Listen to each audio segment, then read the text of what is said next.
जब तक हम बुद्धि के तल से सोचेंगे ना, तब तक केवल संदेहग्रस्त होंगे, क्योंकि बुद्धि का एक ही काम है, संदेह करना। बड़े ध्यान से समझिएगा इस बात को।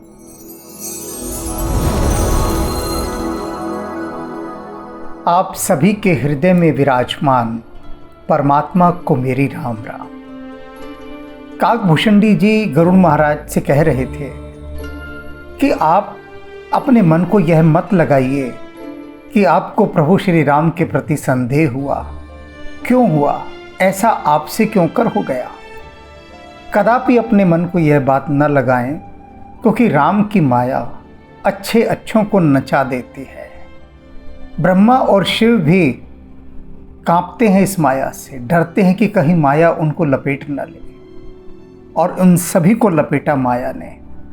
और आप जो मुझे देख रहे हैं, आप क्या सोच रहे हैं कि इस माया के लिपटाव से मैं बच गया? बिल्कुल भी नहीं। इस माया ने मुझे भी लपेट डाला। ये ऐसी महाठगिनी है कि बस इसकी बात मत पूछिए, बात मत पूछिए। क्योंकि जब भी प्रभु साकार रूप में आते हैं, सगुण रूप में आते हैं, देहधारी होकर आते हैं, उस समय तो माया अपना ऐसा खेल खेलती है, क्योंकि मनुष्य का हृदय मानने को यह तैयार नहीं होता कि प्रभु का अवतरण हो गया है। बुद्धिवादी है ना, बुद्धिजीवी है। ये जो बुद्धिजीवी शब्द है ना, इसे समझ लीजिए, यानी जो बुद्धि पर ही जीता है, बुद्धि ही जिसकी संपत्ति है। और इसीलिए बुद्धिजीवी यानी पढ़े लिखे लोगों को कहा जाता है कि बड़ा बुद्धिजीवी है भाई। क्यों? मार दुनिया भर के शास्त्र पढ़ डाले होते हैं, जितना किताब का ज्ञान है वह सब उसके पास होता है, सब उसकी बुद्धि में समाया होता है। तो इसलिए सब कुछ उसका आधार बुद्धि होती है, बुद्धि पर ही जीता है वह। हृदय जीवी नहीं होता, बुद्धिजीवी होता है। और इसीलिए ये सारे बुद्धिजीवी अपनी बुद्धि से पूछते हैं कि क्या ये परमात्मा का अवतार हो सकता है? अब बुद्धि अपने कंप्यूटर में जाके सारी कैलकुलेशन करती है, तो सारी कैलकुलेशन के बाद वो मैच करती है। बुद्धि का कंप्यूटर रिजल्ट्स निकालता है सामने कि नहीं नहीं, ये भगवान नहीं है। इसका जो बिहेवियर है, इसका जो कैरेक्टर है, वो बिल्कुल लेमैन की तरह है, और एज ए ऑर्डिनरी पर्सन, जन सामान्य। यदि भगवान होता ये, तो कुछ अलग चमत्कारिक रूप से प्रकट होता, कुछ नए ढंग के कर्तव्य दिखाता।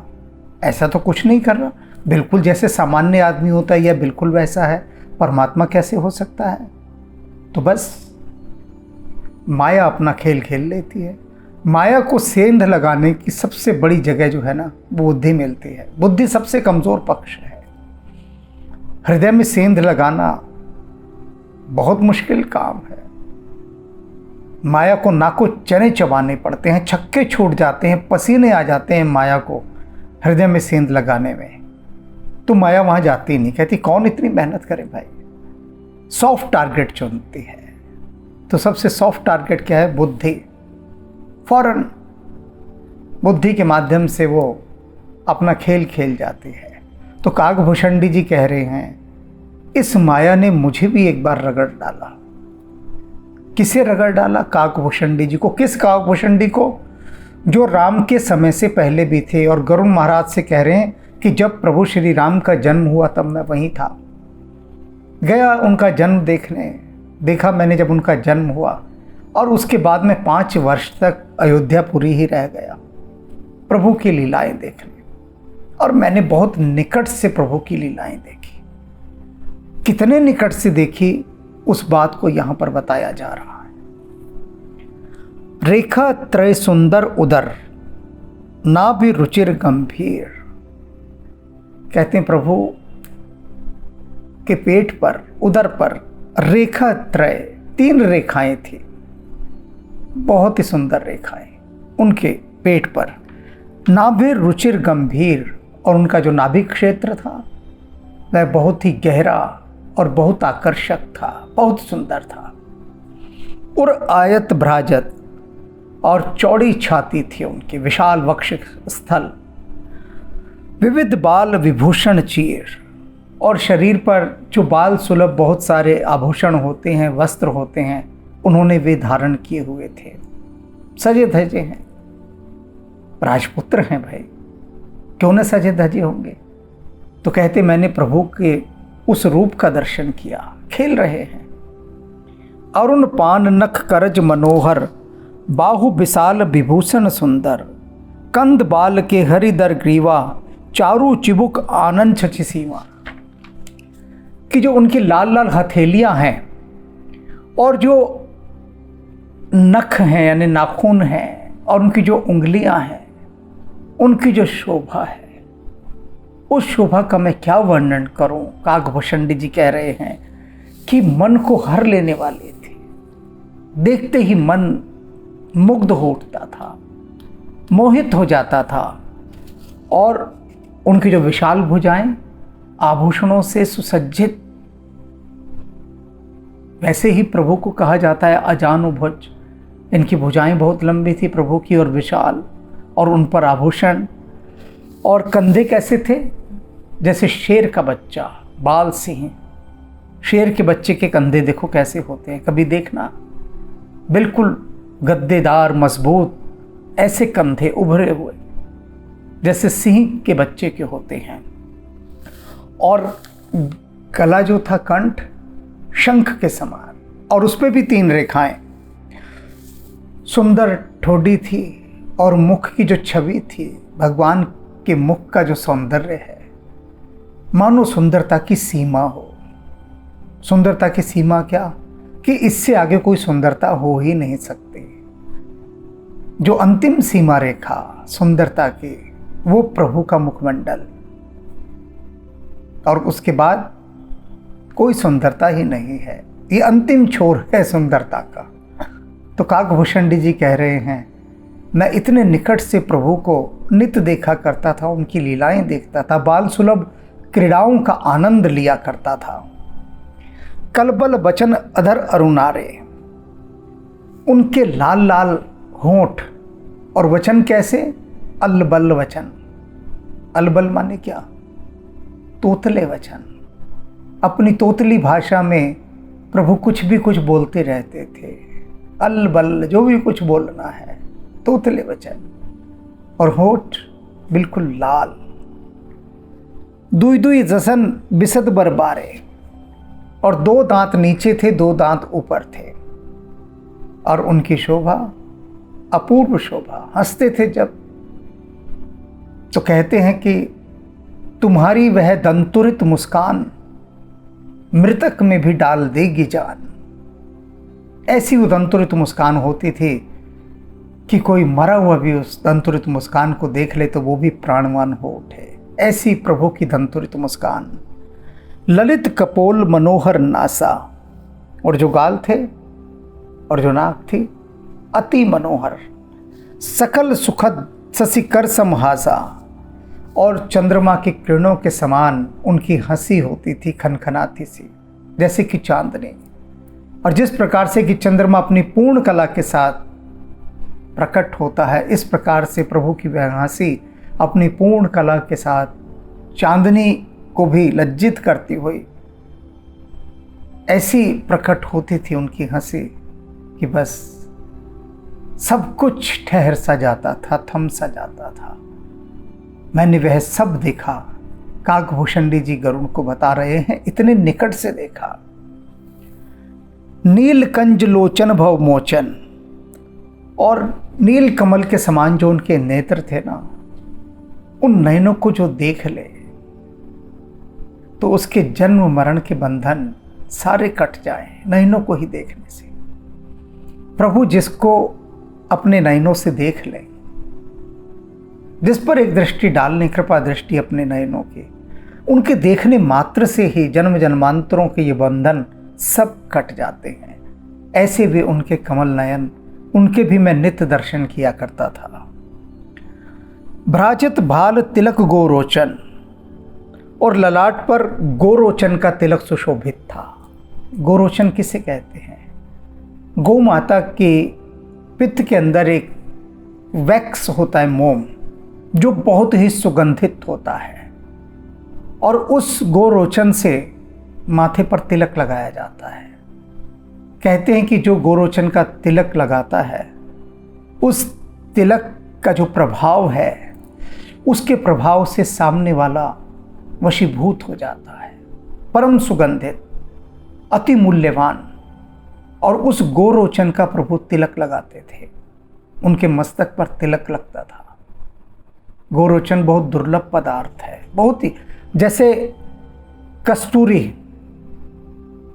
कस्तूरी क्या, हिरण की नाभि का एक अत्यंत सुगंधित पदार्थ।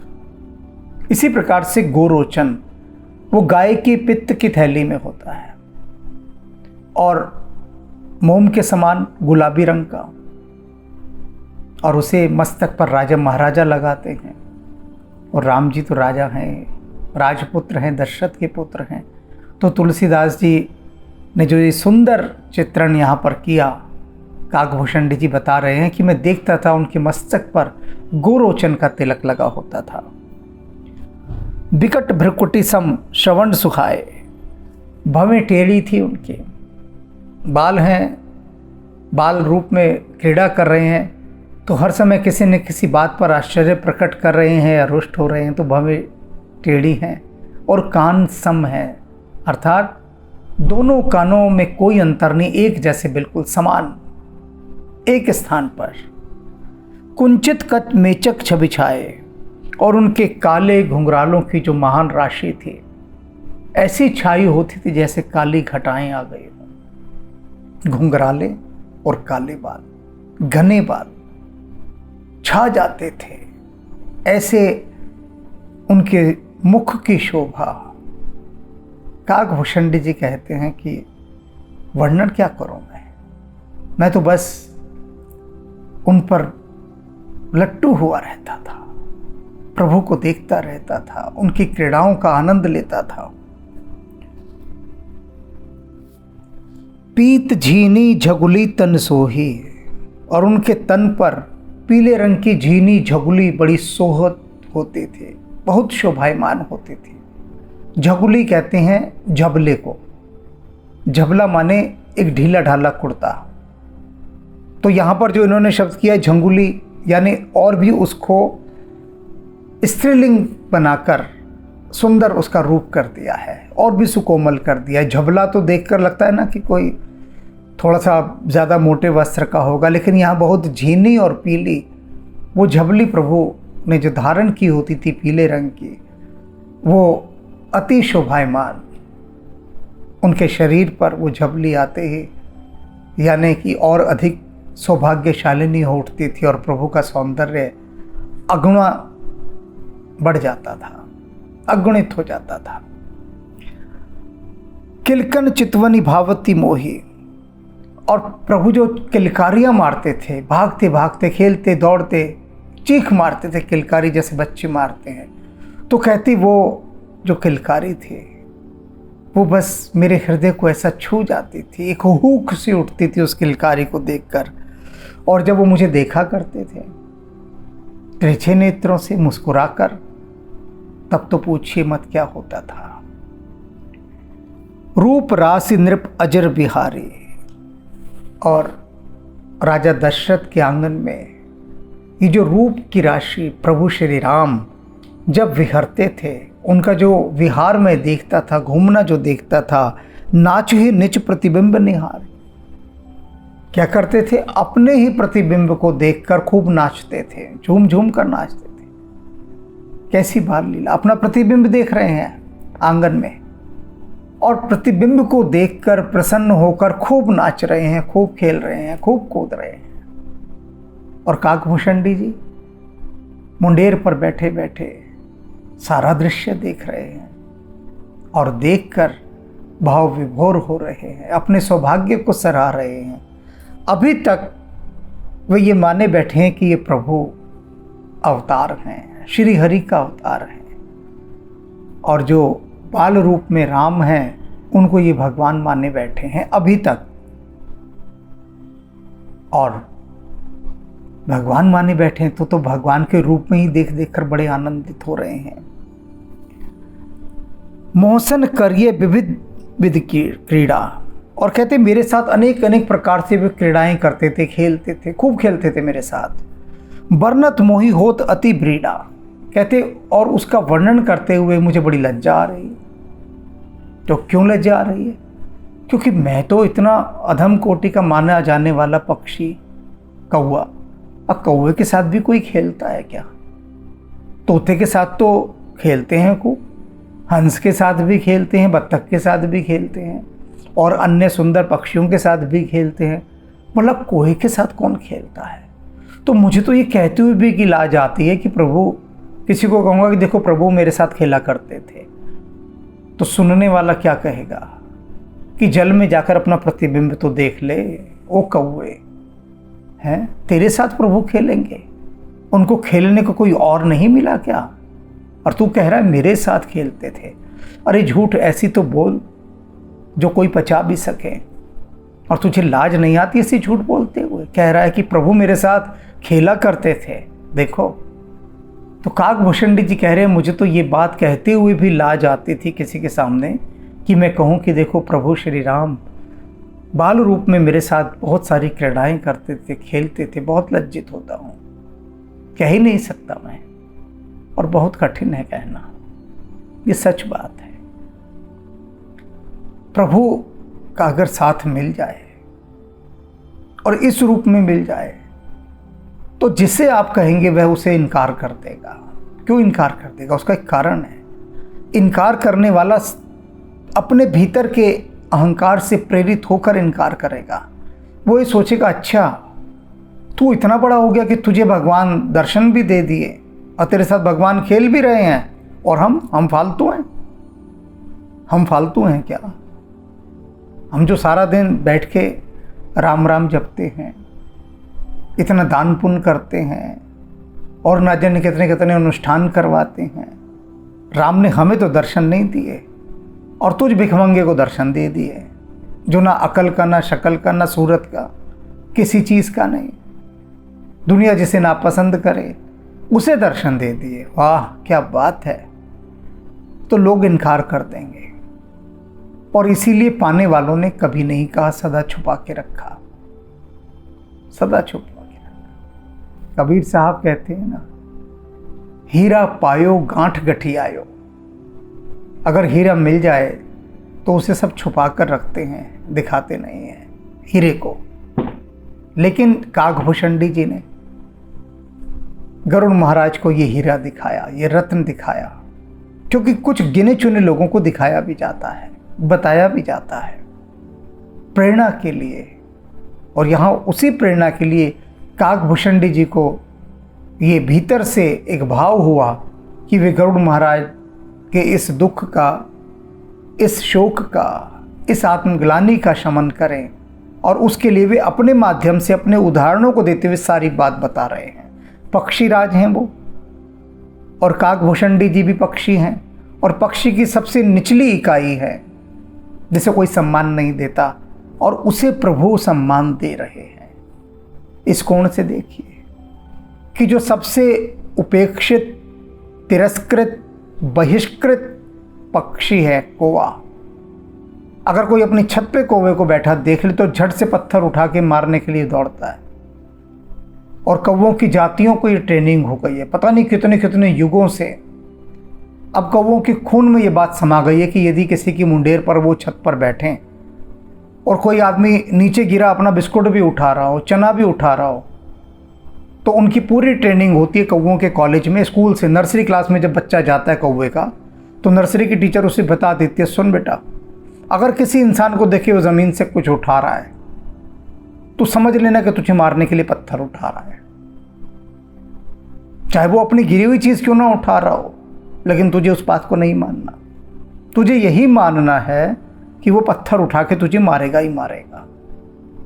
कोई भी मनुष्य हो, कैसा भी मनुष्य हो, तुझे बस हमेशा मनुष्यों से भयभीत रहना है। जब दिखे कि वो झुका है नीचे कुछ उठाने, समझ लेना तुझे पत्थर मारेगा। तो ऐसी ज़बरदस्त कौवों की ट्रेनिंग हुई। कोई भी कौवा हो, 10th फेल हो, 12th पास हो, PA पास हो, या पीएचडी किया हो या प्रोफेसर बना हो या डिलीट किया हो, कितने बड़े से बड़ा कौवा हो, लेकिन उसको एक ट्रेनिंग का उसका हिस्सा है। उसके रक्त में, उसके ब्लड में ये बात समा दी गई है कि जब कोई पत्थर उठाए या नीचे झुके, समझ लेना तुझे मारेगा। तो कौवे फौरन उड़ जाते। कोई पसंद नहीं करता ऐसा जीव, और वो कहे प्रभु मेरे साथ खेलते हैं। बताओ कौन मानेगा? कोई भी नहीं मानेगा। कौन माना था सुदामा की बात जब उसने कहा प्रभु तो मेरे बाल सखा है, मेरे साथ खेला करते थे। अब द्वारपालों ने देखा एक भिखमंगा, और कहाँ यादव शिरोमणि को अपना बाल सखा बता रहा है और कह रहा है कि प्रभु मेरे साथ खेलते थे। हैं? कहीं कोई मेल है क्या? होगा कोई सिर फिरा।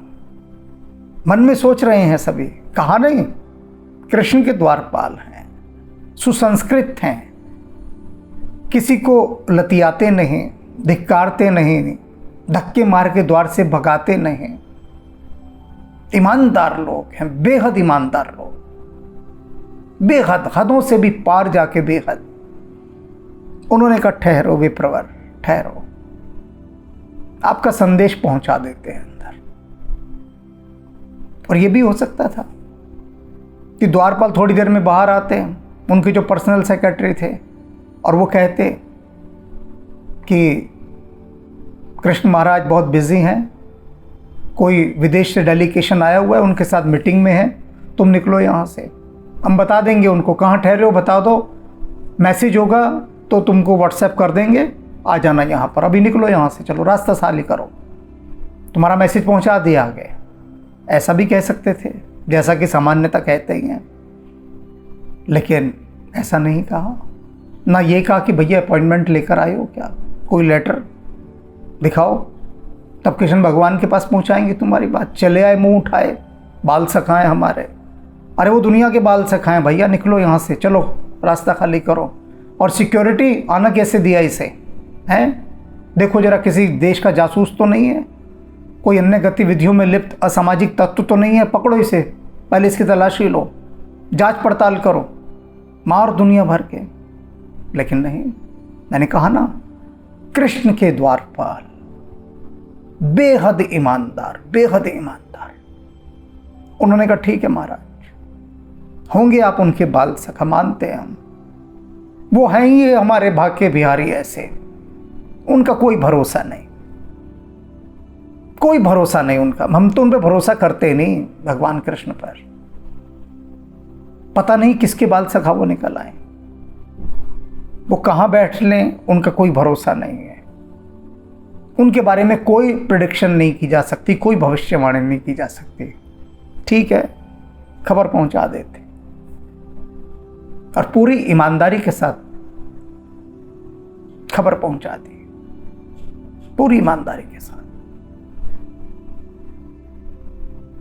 सुदामा सच बोल रहे हैं, सच नहीं बोल रहे, इस बात का कोई विश्लेषण नहीं किया, और द्वारपालों ने खबर पहुंचा दी। तो कितना कठिन होता है ये मानना कि प्रभु श्री राम बचपन में कौवे के साथ खेला करते थे। तो काकभूषण जी कहते हैं मैं तो किसी को बताता ही नहीं, मुझे बड़ी लाज आती है, अपनी बेइज्जती कराना है कहकर, लोग कहेंगे झूठ बोल रहा है। एक नंबर, एक तो कौवा और ऊपर से झूठा, तो क्यों अपनी और बेइज्जती कराऊं? इससे अच्छा मैं कहता ही नहीं था, चुप रहता था।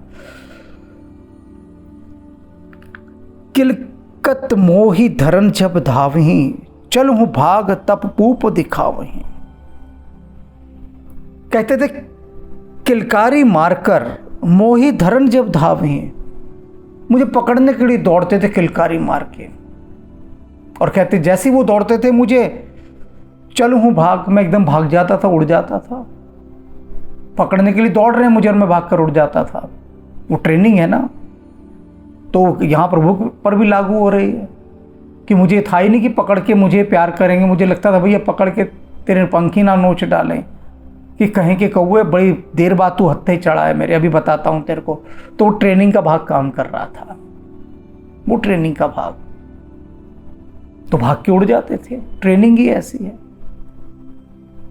जो चीज़ रक्त में समा जाती है ना, बहुत मुश्किल से निकलती है, बहुत मुश्किल से। मेरा एक व्याख्यान दुबई में किसी ने बुला लिया, पहली बार किसी ने बुलाया, पहली बार विदेश यात्रा पर गए। शायद मैंने किसी जगह इसका वर्णन भी किया। अब दुबई में जिन्होंने मेरा व्याख्यान रखा था, उन्होंने कहा चलिए आपको दुबई भी घुमाते हैं। तो दुबई के कुछ मॉल में ले गए, अच्छे अच्छे मॉल दिखाए। अब एक जगह हमें जाना था, शौचालय, तो हमने कहा भाई हम ज़रा वॉशरूम जाना चाहते हैं। तो उसने कहा आप जाइए। उसने दिखाया, जो मॉल का मैनेजर था। अब मेरे पास मेरा झोला, अब मैं झोले के साथ वॉशरूम में जाने लगा। तो उसने कहा आप झोला बाहर रख दीजिए, अपना बैग बाहर रखिए, आराम से जाइए। तो मैंने कहा मैं बैग कैसे बाहर रख दूं, कोई उठा कर ले गया तो वो मैनेजर मुस्कुराया, कहता ये दुबई है, आपका सामान जहां रखा वहीं रखा रहेगा, आपका सामान आपके अलावा कोई नहीं उठाएगा, ये शाम तक बैग यहीं रखा रहेगा, आखिर में हम ही इसे उठाएंगे, हम ही देखेंगे और हम ही सूचित करेंगे अगर किसी का बैग रह गया है, आपके अलावा कोई नहीं उठाएगा। उसने बहुत समझाया, लाख समझाया, लेकिन समझ में नहीं आया, क्योंकि अपना अनुभव तो यही है कि भैया आप कार खोलने के लिए अपना बैग अगर कार की छत पे भी रखे 1 मिनट की मैं चाबी से खोल लूँ, दूसरे पल आप ऊपर देखेंगे तो बैग गायब, खड़े खड़े सब कुछ गायब। साइकिल खड़ी की, अभी घर के अंदर गए कि जरा थैला ले आऊँ, बाहर आके देखा तो साइकिल गायब होती है, स्कूटर गायब होता है, कार गायब होती है। तो वो अनुभव रक्त में ऐसे समा चुके हैं, ऐसे समा चुके हैं कि निकलते ही नहीं। मैंने उसकी बात नहीं मानी, मैंने कहा होता होगा दुबई, होता होगा दुबई, पर मैं भैया दूध का जला हूं। मैं झोला लेकर गया वॉशरूम में, ना मुझे वहां हनुमान जी पर भरोसा था ना राम जी पर भरोसा। मैंने कहा भैया अगर कोई बैग उठा कर ले गया तो ये राम जी हनुमान जी किसी काम नहीं आने वाले यहाँ। मुझे जाना पड़ा झोला साथ लेके, 1 सेकंड के लिए झोला नहीं छोड़ा, क्योंकि भारत का अनुभव है, भारत में घूमता हूं तो छाती से लगाए घूमते हैं झोले को, कि जहां छाती से अलग किया वहीं फिर वियोग झोले के साथ, तत्काल वियोग। तो वैसे ही अनुभव कौवे का था। अभी जो काकभूषणी हैं, कहते मैं भाग जाता था जब प्रभु मुझे पकड़ने के लिए दौड़ते थे, चले हूँ भाग तब पूप दिखावें, और तब वो मुझे मालपुआ दिखाते थे। मैं भाग गया, कहते थे आजा आजा भाई ये मालपुआ खा ले, और मालपुआ खिलाने के लिए मुझे बुलाते थे बार बार। आवत निकट हंस ही प्रभु, और मेरे निकट आने पर फिर मैं मालपुआ देखता था तो गोवा हूँ तो मन ललचाता था, निकट आता था, बड़े हंसते थे देख कर कि अच्छा अब मालपुआ देख के तो मेरे पास आ रहा है, खूब हंसते थे। भाजत रुजंत कराहें, और फिर मैं भागने लगता था तो फिर रोने लगते थे कि वो भाग गया, मुझे खिलौना समझते थे अपना। उनके निकट आ रहा हूँ तो प्रसन्न होते थे, भागता था तो रोते थे और मालपुआ दिखा के बुलाते थे बार बार। जाऊं समीप गहन पद, फिर चितहीं पर आहे, और फिर मैं सोचता था कि जाऊं प्रभु के निकट जाके उनके चरण स्पर्श करूं, और मैं उनके निकट पहुंचता था उनके चरण स्पर्श करने के लिए, तो वो भाग जाते थे और भाग भाग के पीछे मुड़ मुड़ कर मुझे देखते थे तिरछे नेत्रों से, और मैं उनके चरण स्पर्श से वंचित रह जाता था। कैसे खेल करते थे मेरे साथ। वे मेरे पास आ रहे हैं तो मैं डर के भाग के उड़ जा रहा हूं, फिर मालपुआ दिखाकर बुला रहे हैं कि भैया आ जा। फिर मैं धीरे धीरे उनके पास आता था और सोचता था चरण स्पर्श करूं, और वो भी समझ जाते थे कि अब मेरे चरण स्पर्श करने आ रहा है, भाग लेते थे और भागते भागते पीछे मुड़ मुड़ कर तिरछी नज़रों से मुस्कुरा कर देखते थे। तो ऐसी बाल लीलाएं प्रभु के साथ नित्य में देखा करता था, और मेरा कोई काम ही नहीं था। 5 वर्षों तक मैं यही प्रभु की लीलाएं देखता रहा। अब आप सोचिए कि हम और आप, हम तो प्रभु के किसी सेक्शन में भी नहीं है, किसी खाने में नहीं है, किसी कोटि में नहीं। हम तो हवा में राम राम जपते रहते हैं, और जो स्वयं 5 वर्ष तक नित्य प्रभु की बाल लीला का रसपान करते रहे, प्रभु को साक्षात देखते रहे, इतने निकट रहे। अब वे काकभूषणी जी कह रहे हैं मुझे भी माया लपेट गई। कैसे लपेट गई? अब इसके बारे में वो बताएंगे कि क्या वो घटना घटी, क्या वो इंसिडेंस घटा, आखिर ऐसा हुआ क्या कि माया ने उनके ऊपर काली घटा बनकर उनके सारे इस भाव को ढक डाला कि जिनके साथ वे खेल रहे हैं वे प्रभु वही श्री हरि हैं, कि प्रभु ने राम के रूप में अवतार लिया है। अब से थोड़ी देर पहले तो वो माने बैठे हैं और अचानक ही उनके मन में संदेह आता है कि नहीं, ये अवतार नहीं हो सकते, क्योंकि सोचना बुद्धि के तल से आरंभ कर दिया। जब तक हम बुद्धि के तल से सोचेंगे ना, तब तक केवल संदेहग्रस्त होंगे, क्योंकि बुद्धि का एक ही काम है, संदेह करना। बड़े ध्यान से समझिएगा इस बात को। बुद्धि सदा संदेह करती है। आप किसी को भी पहली नज़र में किसी को भी देखते हैं तो देखते ही क्या होता है कि बुद्धि उसका कैलकुलेशन करना शुरू करती है। हर तरह से आपकी बुद्धि का जो कंप्यूटर है उसकी गणना शुरू करता है आपके अपने अनुभव के आधार पर, जितना आपका ज्ञान होता है। उसके कपड़े को देखकर, उसकी बोलचाल को देखकर, उसकी गाड़ी को देखकर, उसके हाथ के मोबाइल सेट को देखकर और अन्य सारी चीज़ें, उन सब को मिलाकर देखकर आपकी बुद्धि कैलकुलेशन करती है और फिर कहती है ये आदमी इस लेवल का है। और अगर आपकी बुद्धि जो सोच रही है उसके कैलकुलेशन में खराबी है तो आप गलत निर्णयों पर पहुंच जाते हैं, क्योंकि प्रत्येक व्यक्ति की बुद्धि जो निष्कर्ष निकालेगी वो कैसे निकालेगी, जितना उसके पास ज्ञान है। हर कंप्यूटर अलग अलग तरह का होता है, उसमें अलग अलग तरह के प्रोग्राम होते हैं, तो हर व्यक्ति की बुद्धि का कंप्यूटर की अलग अलग प्रोग्रामिंग है। किसी का बहुत ऊंचे प्रोग्राम का कंप्यूटर होता है और किसी का बहुत कम पुराने मॉडल का एकदम, तो वो जो कैलकुलेशन करेगा बिल्कुल वैसे निकलेगी खराब। और जो बढ़िया से बढ़िया कंप्यूटर है वो भी कितनी कैलकुलेशन करेगा तो उसी के हिसाब से ना, जितना उसमें फीड है। कोई भी कंप्यूटर ले लो, चाहे सुपर कंप्यूटर ले लो, यानी जिससे ऊपर कोई नहीं होता, सुपर कंप्यूटर भी जो भी कैलकुलेशन करेगा उस कैलकुलेशन को करने के पीछे उसका वही सारा ज्ञान होगा जितना उसमें डाला गया है। डाले गए ज्ञान से अधिक की कैलकुलेशन वो करके नहीं दिखा सकता। तो वो भी बुद्धिजीवी है, यानी वो उसी बुद्धि पर जी रहा है जितना उसको पढ़ाया गया है, जितनी उसकी प्रोग्रामिंग की गई है। तो ये जितनी भी बुद्धि हैं, जितने भी प्रकार की बुद्धियां, सब एक प्रोग्रामिंग का पार्ट है। जितना प्रोग्राम किया होता है सिर्फ उतना सोचती हैं। इसीलिए कहा गया है कि राम बुद्धि से पार हैं, इंद्रियों से परे हैं। बुद्धि उनकी कैलकुलेशन कर ही नहीं सकती, और जहां राम की कैलकुलेशन बुद्धि से कराई वहीं फंसे।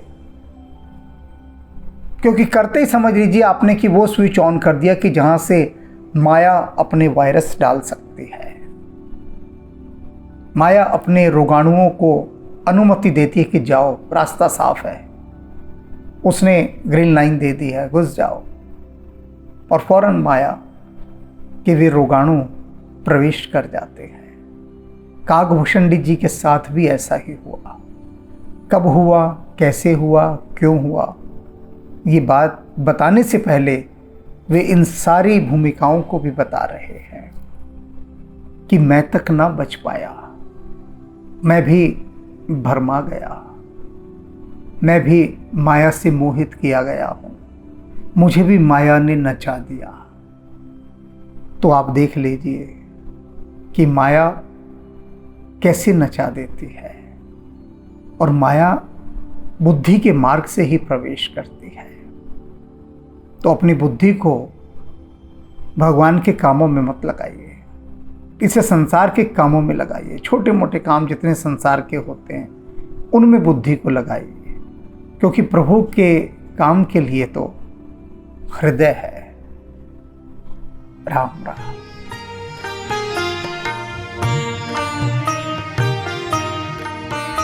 जय मंगल मूर्ति राम अयन, जय सद्गुण सन्मति भक्ति सदन, जय ब्रह्म विचार प्रसार करण, कुविचार कलेश कलाप हरण, जय सर्व प्रपंच प्रशूल समन, जय जीवन सारथि सत्य शरण, जय संकट मोचन राम रमण, अभिनंदन वंदन कोटि नमन। अभिनंदन वंदन कोटि नमन, अभिनंदन वंदन कोटि नमन।